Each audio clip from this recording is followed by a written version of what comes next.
Sir Keir Starmer, he's become under the spotlight again today because you'll be familiar by now with the vote on the SNP amendment which took place last night.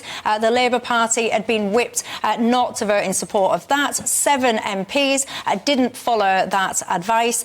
They voted essentially to remove the 2-child benefit cap. As a result, Sir Keir Starmer has removed the whip from those people for 6 months. Also, interestingly, 40-odd Labour MPs didn't actually vote, and there'll be a variety of reasons for that. Yeah. But some of those people wouldn't have voted because they didn't have the chops to be able to come down on one side or another, which I don't think should be allowed. But anyway, the criticism towards Starmer, is it fair or not? Well, it's very fair. I mean, some people are saying that this was a masterstroke. He's managed to achieve so much. But, you know, this morning there wasn't a single government minister on the airwaves, going onto the TV studios to defend what he's done. So what? Why does he have to explain himself? Well, you're the government. I mean, that's the big shift, isn't it? They're now the government. There's the King's Speech. You've just suspended 7 MPs who were elected by their constituents not even a month ago.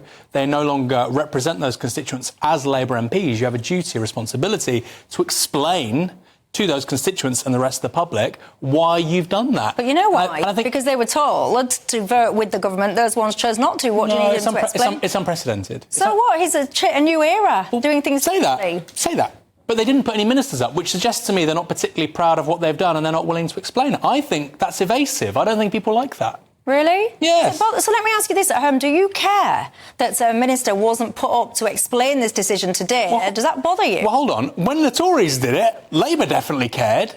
So if nothing else, it's deeply hypocritical. Do you think he should have taken the action that he's taken? Look, if you try and look objectively at this, I can understand both sides of the argument. I personally agree with these 7 MPs. I think we should scrap that cap on child benefits with regards to 2 children. Well, that's my view. But I can understand both sides of the argument. But what I would say is 6 months just seems incredibly draconian. And as I've said, without precedent, Blair never did anything like this. Johnson didn't do anything like this in terms of a King's Speech. When he did do something like this, it was about getting Brexit over the line, a massive national constitutional issue, more than 20 MPs. When it came to the Liberal press, when it came to Labour MPs, I didn't hear the end of it. Apparently, this was the beginning of fascism. But now that Keir Starmer's done it, nobody seems to care. Double standards in the press, perhaps, Aaron says. Keir Starmer's progress to Downing Street has been almost entirely based on him saying, I'm not Jeremy Corbyn. And look at all the people who he's just suspended. They're all Corbynites. So he's keeping up what I believe is called triangulation. You try and persuade this group over there, A, that you're their friends, because this group over there, B, appear to be your enemies, and this group over there, A, don't like them, so you hope they'll like you. That's all it is.